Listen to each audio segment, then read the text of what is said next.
Hey hello welcome back to my channel. എല്ലാവർക്കും സുഖമാണെന്ന് വിശ്വസിക്കുന്നു. മറ്റൊരു വീഡിയോയിലേക്ക് സ്വാഗതം. അപ്പോൾ നമ്മുടെ ഇന്നത്തെ വീഡിയോ എന്താണെന്ന് നോക്കുകയാണെങ്കിൽ skin care routine for oily skin ആണ് സ്കിൻ കെയർ റുട്ടീനാണ് ഇന്ന് നമ്മൾ ചെക്ക് ചെയ്യാൻ പോകുന്നത്. അപ്പോൾ മറ്റ് സ്കിൻ ടൈപ്പായിട്ട് കമ്പാരിസൺ ചെയ്യുമ്പം ഓയിലി സ്കിന്നുകാരുടെ ഒരു പ്രശ്നം എന്ന് വെച്ചാൽ അവരുടെ സ്കിന്നിൽ എക്സസ് ആയിട്ടുള്ള ഓയിൽസ് പ്രൊഡ്യൂസ് ചെയ്യും. അതായത് എപ്പോഴും നമ്മൾ പ്രൊഡക്ട്സ് ചൂസ് ചെയ്യുമ്പം ഓയിൽ പ്രൊഡക്ഷൻ റെഗുലേറ്റ് ചെയ്യുന്നതോ അല്ലെങ്കിൽ റെഡ്യൂസ് ചെയ്യുന്ന തരത്തിലുള്ള പ്രൊഡക്ട്സ് ചൂസ് ചെയ്യാൻ വേണ്ടി ശ്രദ്ധിക്കുക. സ്കിൻ കെയർ റുട്ടീനിലാണെങ്കിലും ഇൻ കേസ് നമ്മൾ മേക്കപ്പ് ട്യൂട്ടോറിയൽ ചെയ്യുന്ന സമയത്താണെങ്കിലും. അപ്പോൾ നമുക്ക് ഫസ്റ്റ് സ്റ്റെപ്പിലേക്ക് പോകാം. ആദ്യത്തെ സ്റ്റെപ്പ് ആസ് യൂഷ്വൽ എപ്പോഴും നമ്മൾ സ്കിൻ കെയറിൽ ചെയ്യുന്ന ആ ഒരു സെയിം സ്റ്റെപ്പ് തന്നെയാണ്, ക്ലെൻസറാണ്. അപ്പോൾ ക്ലെൻസിങ് ഒക്കെ സെയിം തന്നെയാണ്, പക്ഷേ നമ്മൾ ചൂസ് ചെയ്യുന്ന പ്രൊഡക്റ്റിൽ മാത്രം നമ്മൾ ഡിഫറൻസ് വരുത്താൻ പാടുള്ളൂ. അതായത് AM ആൻഡ് PM റുട്ടീനിൽ 2 ടൈംസ് നമ്മൾ ക്ലെൻസ് ചെയ്യാൻ വേണ്ടി ശ്രദ്ധിക്കുക. അതോടൊപ്പം തന്നെ നമ്മൾ ക്ലെൻസേഴ്സ് ചൂസ് ചെയ്യുമ്പം ജെൻറ്റിലായിട്ടുള്ള ക്ലെൻസേഴ്സ് ചൂസ് ചെയ്യാൻ വേണ്ടി ശ്രദ്ധിക്കുക. അതായത് അല്ലാണ്ട് ഫോമിങ് വലിയ പ്രശ്നമില്ല. പിന്നെ ക്രീമി ബേസ് ആയിട്ടുള്ള ക്ലെൻസേഴ്സിനെക്കാളും എപ്പോഴും നമ്മുടെ സ്കിന്നിന് സ്യൂട്ടബിൾ ആയിട്ടുള്ളത് ജെൻറ്റിൽ ക്ലെൻസേഴ്സ് ആണ് കേട്ടോ. അത്തരത്തിൽ നമുക്ക് വാങ്ങാൻ പറ്റിയ ക്ലെൻസേഴ്സ് ഏതൊക്കെയാണെന്ന് നോക്കുകയാണെങ്കിൽ സെറ്റാഫിലിൻ്റെ ഓയിലി സ്കിന്നുകാരുടെ ക്ലെൻസേഴ്സ് നല്ലതാണ്. അതോടൊപ്പം തന്നെ നമുക്ക് ഡെർമാക്കോയുടെ ക്ലെൻസേഴ്സ് ക്രീമി ആണെങ്കിലും വലിയ പ്രശ്നമില്ല. ഡെർമാക്കോയുടെ ഞാൻ യൂസ് ചെയ്തിട്ട് ഡെർമാക്കോയുടെ ക്ലെൻസേഴ്സ് നല്ലതാണ്. അതോടൊപ്പം തന്നെ പിലിക്രിൻ്റെത് വലിയ കുഴപ്പമില്ല. അങ്ങനെയൊക്കെ നല്ല ക്ലെൻസേഴ്സ് ചൂസ് ചെയ്യാൻ വേണ്ടി ശ്രദ്ധിക്കുക. അതോടൊപ്പം തന്നെ ഇനി അടുത്ത സ്റ്റെപ്പ് എന്ന് വെച്ചാൽ ടോണർ യൂസ് ചെയ്യണം. അപ്പോൾ ടോണർ നമ്മൾ യൂസ് ചെയ്യുമ്പം ഒരു കാര്യം നിങ്ങൾ ശ്രദ്ധിക്കുക, എപ്പോഴും ആൽക്കഹോൾ ഫ്രീ ആയിട്ടുള്ള ടോണേഴ്സ് ചൂസ് ചെയ്യാൻ വേണ്ടി ശ്രദ്ധിക്കുക. അതോടൊപ്പം തന്നെ ടോണറിൻ്റെ മെയിൻ എന്താ പറയുക ബെനിഫിറ്റ് എന്ന് വെച്ചാൽ നമ്മുടെ സ്കിൻ നല്ല രീതിക്ക് ഹൈഡ്രേറ്റ് ചെയ്യുക, ഒന്ന് കാം ഡൗൺ ചെയ്യുക. അതോടൊപ്പം തന്നെ ആ ഒരു pHൻ്റെ ലെവലൊക്കെ ഒന്ന് ബാലൻസ് ചെയ്യാനും നമ്മുടെ സ്കിൻ ടോൺ ഒന്ന് ഈവൻ ആക്കാനൊക്കെ ഹെൽപ്പ് ചെയ്യുന്നതാണ്. അപ്പോൾ ഓയിലി സ്കിന്നുകാർ എപ്പോഴും ടോണേഴ്സ് ചൂസ് ചെയ്യാൻ വേണ്ടി ശ്രദ്ധിക്കുക കേട്ടോ, നിങ്ങളുടെ രണ്ടാമത്തെ സ്റ്റെപ്പായിട്ട്. അപ്പോൾ ടോണേഴ്സ് ചൂസ് ചെയ്യുമ്പം ആൽക്കഹോൾ ഫ്രീ ആയിട്ടുള്ള ടോണേഴ്സ് യൂസ് ചെയ്യുക. അതോടൊപ്പം തന്നെ നമുക്ക് അതിന് വേണ്ടിയിട്ട് യൂസ് ചെയ്യാൻ പറ്റുന്ന നല്ല ടോണേഴ്സ് ഏതൊക്കെയാണെന്ന് നോക്കുകയാണെങ്കിൽ പിലിഗ്രിമിൻ്റെ ടോണേഴ്സൊക്കെ നല്ലതാണ്. പിന്നെ വിഷ് കെയറിൻ്റെ ഫേസ് ടോണർ ഉണ്ട്, അതൊക്കെ നല്ലതാണ്. അതൊക്കെ ഞാൻ വ്യൂ പ്രൊഡക്റ്റിൽ ടാഗ് ചെയ്ത് കൊടുത്തേക്കാം നിങ്ങൾക്ക് പർച്ചേസ് ചെയ്യാൻ എളുപ്പത്തിന് വേണ്ടിയിട്ട്. ഇനി മൂന്നാമത്തെ സ്റ്റെപ്പ് സിറംസ്. നമുക്ക് എല്ലാവർക്കും അറിയാം പല തരത്തിലുള്ള ആക്റ്റീവ് ഇൻഗ്രീഡിയൻസ് അടങ്ങിയിട്ടുള്ള സിറംസ് ഇപ്പോൾ അവൈലബിൾ ആണ്. അപ്പോൾ സിറംസ് ചൂസ് ചെയ്യുമ്പം വൈറ്റമിൻ സി അല്ലെങ്കിൽ സാലിസിലിക് ആസിഡ്, നിയാസിനമൈഡ് ഇൻക്ലൂഡ് ആയിട്ടുള്ള സിറംസ് ചൂസ് ചെയ്യാൻ വേണ്ടി ശ്രദ്ധിക്കുക. അതായത് നമ്മുടെ skin type and skin concern അനുസരിച്ചിട്ടുള്ള സിറംസ് വേണം നമ്മൾ ചൂസ് ചെയ്യാൻ വേണ്ടി. ഓയിലി സ്കിന്നുകാരുടെ സ്കിന്നിൽ പൊതുവേ കണ്ടുവരുന്ന ഒരു കാര്യം എന്ന് വെച്ചാൽ കൂടുതലായിട്ട് മെലാനിൻ പ്രൊഡക്ഷൻ നടക്കുന്നത് കൊണ്ട് തന്നെ അവരുടെ സ്കിന്ന് മറ്റ് സ്കിൻ ടൈപ്പുമായിട്ട് കമ്പയർ ചെയ്യുമ്പോൾ കുറച്ച് ഡാർക്കർ ആവാനുള്ള ചാൻസ് ഭയങ്കര കൂടുതലാണ്. സോ മെലാനിൻ്റെ പ്രൊഡക്ഷൻ ഒന്ന് റെഗുലേറ്റ് ചെയ്യുന്ന തരത്തിലുള്ള ഇൻഗ്രീഡിയൻസ് വേണം നമ്മൾ ചൂസ് ചെയ്യാൻ വേണ്ടി. അപ്പോൾ നിയാസിനമൈഡ്, വൈറ്റമിൻ സി എന്നൊക്കെ പറയുന്നത് നമ്മുടെ സ്കിൻ നല്ല രീതിക്ക് ബ്രൈറ്റൻ ചെയ്യാനും ഈവൻ ടോണൊക്കെ തരാൻ വേണ്ടി ഹെൽപ്പ് ചെയ്യും. അപ്പോൾ നമ്മൾ സിറംസ് യൂസ് ചെയ്യുമ്പോൾ നമുക്ക് വാങ്ങാൻ പറ്റിയ നല്ല സിറംസ് ഏതൊക്കെയാണെന്ന് നോക്കുകയാണെങ്കിൽ പിലിഗ്രിമിൻ്റെ ഗ്ലോ സിറം നല്ലതാണ്. ഗ്ലോ സിറത്തിൻ്റെ പ്രത്യേകത എന്ന് വെച്ചാൽ അതിൽ നമുക്ക് ബ്രൈറ്റനിങ്ങും ഈവൻ ടോണും മാത്രമല്ല പിഗ്മെൻറ്റേഷനും ഹൈപ്പർ പിഗ്മെൻറ്റേഷനും ഒക്കെ റെഡ്യൂസ് ചെയ്യും. At the same time dark സ്പോട്ടൊക്കെ റെഡ്യൂസ് ചെയ്യും. അപ്പോൾ വൈറ്റമിൻ സിയുടെ പെർസെൻറ്റേജ് വരുന്നത് 10% ആണ്. അതുകൊണ്ട് തന്നെ ബിഗിനേഴ്സ് ആയിട്ടുള്ള ആൾക്കാർക്കും ഈ സിറം യൂസ് ചെയ്യാൻ പറ്റും. പിന്നെ നമുക്ക് പിലിഗ്രിമിൻ്റെ അല്ലാണ്ട് വരുന്ന സിറംസ് ആണെങ്കിൽ വിഷ് കെയറിൻ്റെ സിറംസ് ഉണ്ടെന്ന് തോന്നുന്നു കേട്ടോ. അത് ഞാൻ എക്സാക്റ്റ് ചെക്ക് ചെയ്തിട്ട് പറയാം. നല്ല സിറംസ് ആണ്, അത് ഞാൻ വ്യൂ പ്രൊഡക്റ്റിൽ ടാഗ് ചെയ്ത് കൊടുത്തേക്കാം. അടുത്തത് ഡാർക്ക് സ്പോട്ടും ബ്രൈറ്റനൊക്കെ കൊണ്ടുവരാൻ വേണ്ടിയിട്ട് കോൺഷ്യസ് കെമിസ്റ്റും കെമിസ്റ്റ് അറ്റ് പ്ലേ. പിന്നെ വന്നിട്ടുള്ളത് നമ്മുടെ പ്ലമ്മിൻ്റെത് കേട്ടോ, എനിക്ക് പെട്ടെന്ന് കിട്ടിയില്ല. മാമകർത്തൊക്കെ ആയിരുന്നു ഇങ്ങനെ വരുന്നത്. മാമകർത്തിൻ്റെ നല്ലതാണ്, പ്ലമ്മിൻ്റെത് നല്ലതാണ് കേട്ടോ. പ്ലമ്മിൻ്റെ ഒരു കിടിലനായിട്ടുള്ളൊരു പ്രൊഡക്റ്റ് ഉണ്ട്, അത് ഞാൻ വ്യൂ പ്രൊഡക്റ്റിൽ കൊടുത്തേക്കാം. അതും ബിഗിനർ ഫ്രണ്ട്ലി ആയിട്ടുള്ള സിറംസ് ആണ്.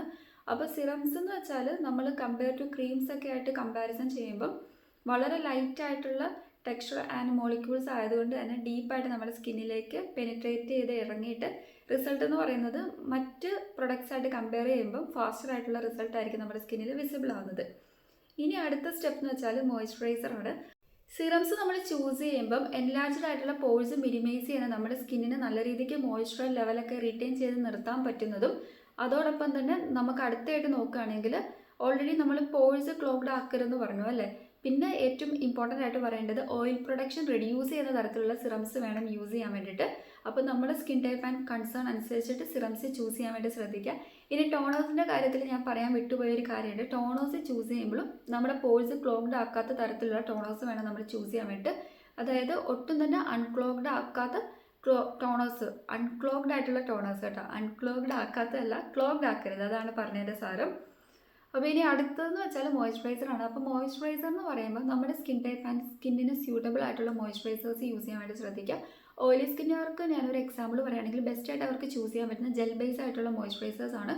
അപ്പോൾ അതിനൊരു എക്സാമ്പിൾ പറയുകയാണെങ്കിൽ നമ്മൾ പോൺസിൻ്റെ ജെൽ മോയ്സ്ചറൈസർ ഇല്ലേ, അത് ഓയിലി സ്കിന്നുകാർക്ക് പറ്റിയൊരു മോയ്സ്ചറൈസറാണ്. അതോടൊപ്പം തന്നെ ഈ മോയ്സ്ചറൈസേഴ്സ് തിരഞ്ഞെടുക്കുമ്പം നല്ല രീതിക്ക് ഹൈഡ്രേഷൻ നമ്മുടെ സ്കിന്നിന് പ്രൊവൈഡ് ചെയ്യുന്ന തരത്തിലുള്ള മോയ്സ്ചറൈസേഴ്സ് യൂസ് ചെയ്യാൻ വേണ്ടി ശ്രദ്ധിക്കുക. ഒരു മോയ്സ്ചറൈസർ ഞാനിപ്പോൾ കാണിക്കാൻ കേട്ടോ. ഇപ്പോൾ നമ്മുടെ അക്വാലോജിക്കയുടെ റീസെൻ്റ് ആയിട്ടുള്ള ഒരു പ്രൊഡക്റ്റാണ്. ഈ ഒരു മോയ്സ്ചറൈസറിനെ കുറിച്ചിട്ട് പറയുകയാണെങ്കിൽ ഇലൂമിനേറ്റ് ഓയിൽ ഫ്രീ മോയ്സ്ചറൈസർ. അപ്പോൾ നമ്മൾ മോയ്സ്ചറൈസർ തിരഞ്ഞെടുക്കുമ്പം എപ്പോഴും ഓയിൽ ഫ്രീ എന്നൊക്കെ എഴുതിയിട്ടുണ്ടോ എന്ന് നിങ്ങൾ ശ്രദ്ധിക്കുക, സിമ്പിളായിട്ട് നോക്കുകയാണെങ്കിൽ. പിന്നെ ഇതിൽ ലൂമിനസ് ആൻഡ് ഹൈഡ്രേറ്റ് ചെയ്യുന്നുള്ള കാര്യങ്ങളൊക്കെ പറഞ്ഞിട്ടുണ്ട്. പിന്നെ യുണീക്ക് വാട്ടർ ലോക്ക് ടെക്നോളജി, അതിന് കാരണം ഹൈലറോണിക് ആസിഡ് ഉണ്ട്. സോ ഹൈലറോണിക് ആസിഡ് ഒക്കെ ഇൻക്ലൂഡ് ആയിട്ടുള്ള മോയ്സ്ചറൈസേഴ്സ് യൂസ് ചെയ്യാൻ വേണ്ടി നിങ്ങൾ ശ്രദ്ധിക്കുക. അതോടൊപ്പം തന്നെ വേറെ നല്ലൊരു മോയ്സ്ചറൈസർ ഏതാണെന്ന് നോക്കുകയാണെങ്കിൽ ന്യൂട്രിഡാമിൻ്റെ ഈ ഒരു മോയ്സ്ചറൈസർ നല്ലതാണ് കേട്ടോ. അപ്പോൾ ഇതൊക്കെ ഞാൻ വ്യൂ പ്രൊഡക്റ്റിൽ ടാഗ് ചെയ്ത് കൊടുക്കാം. പിന്നെ നമുക്ക് ബോഡിയിൽ യൂസ് ചെയ്യാനാണെങ്കിൽ ഈ വാസ്ലിൻ്റെ ഗ്ലൂട്ടാഹയ സെറമിൻ ലോഷൻ നല്ലതാണ്. ഇത് ചിലർ ഫേസിലും യൂസ് ചെയ്യാറുണ്ട് കേട്ടോ. അപ്പോൾ ഇതൊക്കെയാണ്. ഇനി അടുത്ത നമ്മൾ ക്ലെൻസേഴ്സിൻ്റെ കാര്യം ഓൾറെഡി ഞാൻ പറഞ്ഞിട്ടുണ്ട്, എങ്കിലും ഞാൻ യൂസ് ചെയ്യുന്ന ക്ലെൻസർ നിങ്ങളെ കാണിക്കാം. സെറ്റഫിലിൻ്റെ ബ്രൈറ്റ് ഹെൽത്തി റേഡിയൻസ് ക്ലെൻസറാണ് ഞാൻ യൂസ് ചെയ്യുന്നത്. അപ്പോൾ ഇനി അടുത്തത് സൺസ്ക്രീൻ. അപ്പോൾ എപ്പോഴും നല്ല രീതിക്ക് സൺ പ്രൊട്ടക്ഷൻ പ്രൊവൈഡ് ചെയ്യുന്ന സൺസ്ക്രീൻ മാത്രം ചൂസ് ചെയ്യാൻ വേണ്ടി ശ്രദ്ധിക്കുക. സൺസ്ക്രീനിൻ്റെ കാര്യത്തിലും നിങ്ങൾ ഓയിൽ പ്രൊഡക്ഷൻ റെഡ്യൂസ് ചെയ്യുന്ന തരത്തിലുള്ള സൺസ്ക്രീൻസ് വേണം ഉപയോഗിക്കാൻ വേണ്ടി. അങ്ങനെ ഒരു സൺസ്ക്രീൻ പറഞ്ഞു തരികയാണെങ്കിൽ നമ്മുടെ വിഷ് കെയറിൻ്റെ ഈ ഒരു SPF 50 ഇൻക്ലൂഡ് ആയിട്ടുള്ള balance oil and protects skin എന്ന് പറഞ്ഞിട്ടുണ്ട് കേട്ടോ. അതായത് niacinamide oil balance fluid sunscreen ആണ്. ഈ ഒരു സൺസ്ക്രീൻ നിങ്ങൾക്ക് യൂസ് ചെയ്യാം. അതോടൊപ്പം തന്നെ ഡോട്ട് ആൻഡ് കീയുടെ vitamin C+E superior bright sunscreen, ഇതും ഓയിൽ ഫ്രീ സൺസ്ക്രീൻ ആണ് കേട്ടോ. ഇത് രണ്ടും ബെസ്റ്റ് ആയിട്ടുള്ള ചോയ്സ് ആണ്, ഞാൻ വ്യൂ പ്രൊഡക്റ്റിൽ കൊടുത്തേക്കാം. അതോടൊപ്പം തന്നെ നമ്മൾ ഒരുപാട് ക്രീമി ബേസ് ആയിട്ടുള്ള സൺസ്ക്രീൻസ് ഒന്നും അപ്ലൈ ചെയ്യരുത്. നമ്മുടെ പോഴ്സ് ഒക്കെ ഭയങ്കരമായിട്ട് ക്ലോഗ്ഡ് ആവും, പിന്നെ മെഴുമെഴാന്നിരിക്കും. ഓയിൽ പ്രൊഡക്ഷൻ കൂടുക ചെയ്യുന്നത്. എപ്പോഴും ഓയിൽ പ്രൊഡക്ഷൻ റെഗുലേറ്റ് ചെയ്യുന്ന കൺട്രോൾ ചെയ്യുന്ന തരത്തിലുള്ള സൺസ്ക്രീൻസ് മാത്രം യൂസ് ചെയ്യുക. അപ്പോൾ സൺസ്ക്രീൻസ് ചൂസ് ചെയ്യുമ്പം ഒരു കാര്യം കൂടെ ശ്രദ്ധിക്കണം, SPF ഫാക്ടർ 50 എബോവ് ഒക്കെ ഉള്ള സൺസ്ക്രീൻസ് വേണം നിങ്ങൾ ചൂസ് ചെയ്യാൻ വേണ്ടിയിട്ട്. അതോടൊപ്പം തന്നെ PAയുടെ കാര്യം നോക്കുകയാണെങ്കിൽ ഒരു Probl+ അല്ലെങ്കിൽ Tribl+ ഒക്കെ ഉള്ള സൺസ്ക്രീൻസ് യൂസ് ചെയ്യാൻ വേണ്ടി ശ്രദ്ധിക്കുക. അടുത്ത ഒരു സ്റ്റെപ്പ് നിങ്ങൾ സ്കിപ്പ് ചെയ്യാൻ പാടില്ലാത്തത്, എപ്പോഴും നമ്മൾ ബ്ലോട്ടിംഗ് പേപ്പേഴ്സ് യൂസ് ചെയ്യാൻ വേണ്ടി ശ്രദ്ധിക്കുക, അല്ലെങ്കിൽ മെഡിക്കേറ്റഡ് പാഡ്സ്. അതെന്തിനാണെന്ന് വെച്ചാൽ ഓൾറെഡി ഓയിലി സ്കിന്നിൽ ഈ ഓയിൽസ് പ്രൊഡക്ഷൻ കുറച്ച് കൂടുതലായതുകൊണ്ട് തന്നെ മിക്കപ്പോഴും ഇങ്ങനെ ഓയിൽ പ്രൊഡക്ഷൻ വന്നുകൊണ്ടിരിക്കും. സോ അതൊന്ന് റെഡ്യൂസ് ചെയ്യാൻ വേണ്ടി ബ്ലോട്ടിംഗ് പേപ്പേഴ്സ് നമ്മളെ ഹെൽപ്പ് ചെയ്യും. അപ്പോൾ എക്സസ് ആയിട്ടുള്ള ഓയിൽസ് അബ്സോർബ് ചെയ്യാൻ വേണ്ടി ഹെൽപ്പ് ചെയ്യുന്നതാണ്. അപ്പോൾ ഇതും കൂടെ നിങ്ങളുടെ സ്കിൻ കെയർ റുട്ടീനിൽ നിങ്ങൾ ഫോളോ അപ്പ് ചെയ്ത് പോകാൻ വേണ്ടി ശ്രദ്ധിക്കുക. പിന്നെ ടിപ്സ് പറയുകയാണെങ്കിൽ നമ്മൾ അവോയ്ഡ് ചെയ്യേണ്ടത്, നമ്മുടെ അടുത്തായിട്ട് പറയുകയാണെങ്കിൽ പെട്രോളിയം ബേസ്ഡ് ആയിട്ടുള്ള പ്രൊഡക്ട്സ്, അതോടൊപ്പം തന്നെ നെക്സ്റ്റ് നോക്കുകയാണെങ്കിൽ ആൽക്കഹോൾ ഇൻക്ലൂഡ് ആയിട്ടുള്ള പ്രൊഡക്ട്സ്, അതായത് എസ്പെഷ്യലി ടോണേഴ്സൊക്കെ ആൽക്കഹോൾ ഫ്രീ മാത്രം യൂസ് ചെയ്യുക. ആൽക്കഹോൾ ഇൻക്ലൂഡഡ് പ്രൊഡക്ട്സ് യൂസ് ചെയ്യാൻ നിങ്ങൾ ശ്രമിക്കരുത് കേട്ടോ. അതോടൊപ്പം തന്നെ ഇനി അടുത്തായിട്ട് പറയുകയാണെങ്കിൽ നമ്മൾ മേക്കപ്പ് പ്രൊഡക്ട്സ് ഉണ്ടല്ലോ, എസ്പെഷ്യലി ബ്രഷസ് പോലത്തെ സംഭവങ്ങളൊക്കെ റെഗുലറായിട്ട് ക്ലീൻ ചെയ്യാൻ വേണ്ടി ശ്രദ്ധിക്കുക. പിന്നെ ക്ലെൻസേഴ്സ് യൂസ് ചെയ്യുമ്പം ജെൻറ്റിൽ ക്ലെൻസേഴ്സ് മാത്രം യൂസ് ചെയ്യാൻ വേണ്ടി ശ്രദ്ധിക്കുക. സ്ക്രബിങ് ചെയ്യാം, പക്ഷേ എപ്പോഴും സ്ക്രബിങ് ചെയ്യുന്നത് നല്ലതല്ല. വീക്കിലി ഒരു 1 അല്ലെങ്കിൽ 2 ടൈംസ് മാത്രം സ്ക്രബിങ് ചെയ്യുക. അപ്പോൾ സ്ക്രബിങ് ചെയ്യുന്ന സമയത്ത് വിഗറസ്ലി ആയിട്ട് നമ്മൾ സ്ക്രബിങ് ചെയ്യാൻ പാടില്ല. ആ കാര്യം നിങ്ങൾ അവോയ്ഡ് ചെയ്യണം. ഇനി അടുത്ത ഒരു കാര്യം എന്ന് വെച്ചാൽ ഓൾറെഡി ഞാൻ ഇത്രയും പറഞ്ഞു. ഇനി പറയാനുള്ള കാര്യം മറ്റൊന്നുമല്ല, ഇമ്പോർട്ടൻ്റ് ആയിട്ടുള്ളൊരു കാര്യമാണ്. നമ്മൾ പ്രൊഡക്ട്സ് ചൂസ് ചെയ്യുമ്പോൾ നമുക്ക് കോമ്പാക്റ്റബിൾ ആയിട്ടുള്ള പ്രൊഡക്ട്സ് മാത്രം ചൂസ് ചെയ്യുക. അതായത് നിങ്ങളുടെ ഓയിലി സ്കിൻ ആകുമ്പോൾ നിങ്ങൾക്ക് കേപ്പബിൾ അല്ലെങ്കിൽ നിങ്ങൾക്ക് യൂസ് ചെയ്യാൻ പറ്റുന്ന തരത്തിലുള്ള പ്രൊഡക്ട്സ് മാത്രം ചൂസ് ചെയ്യുക. അല്ലാത്ത ടൈപ്സ് പ്രൊഡക്ട്സ് ഒഴിവാക്കുക. അത് വാങ്ങിച്ചാലും നമുക്ക് നേരെ മറിച്ച് ബെനിഫിറ്റ്സിന് പകരം ഓയിൽ പ്രൊഡക്ഷൻ കൂടിയിട്ട് പിഗ്മെൻറ്റേഷനും ഡാർക്ക് സ്പോട്ടും മെലാനിൻ്റെ പ്രൊഡക്ഷനൊക്കെ കൂടുമ്പം അങ്ങനത്തെ കുറേ അധികം പ്രശ്നങ്ങൾ വരും. അപ്പോൾ എപ്പോഴും അവനവൻ്റെ skin type and skin concern അനുസരിച്ചിട്ടുള്ള പ്രൊഡക്ട്സ് മാത്രം ചൂസ് ചെയ്യുക. അപ്പോൾ ഇതൊക്കെയാണ് ഓയിലി സ്കിന്നുകാരുടെ സ്കിൻ കെയർ റുട്ടീൻ. അപ്പോൾ ഇതേപോലെ ഫോളോ ചെയ്യുകയാണെങ്കിൽ നിങ്ങൾക്ക് ബ്രൈറ്റർ ഈവൻ ടോൺ ആയിട്ടുള്ള ഹൈഡ്രേറ്റഡ് ആയിട്ടുള്ള സ്മൂത്ത് ആയിട്ടുള്ള പ്ലംപി ആയിട്ടുള്ള സ്കിന്ന് നിങ്ങൾക്കും അച്ചീവ് ചെയ്യാൻ പറ്റും. അപ്പോൾ ഇത്രയുള്ളൂ നമ്മുടെ ഇന്നത്തെ വീഡിയോ. നിങ്ങൾക്ക് യൂസ്ഫുൾ ആയെന്ന് വിശ്വസിക്കുന്നു. അപ്പോൾ അടുത്ത വീഡിയോ ആയിട്ട് കാണുമായിരിക്കും. Bye, thank you and please to subscribe my channel. അപ്പോൾ ആർക്കെങ്കിലും എന്തെങ്കിലും ഡൗട്ട് ഉണ്ടെങ്കിൽ ജസ്റ്റ് കമൻറ്റ് ചെയ്താൽ മതി, ഞാൻ റിപ്ലൈ തരുന്നതായിരിക്കും. അതുവരേക്കും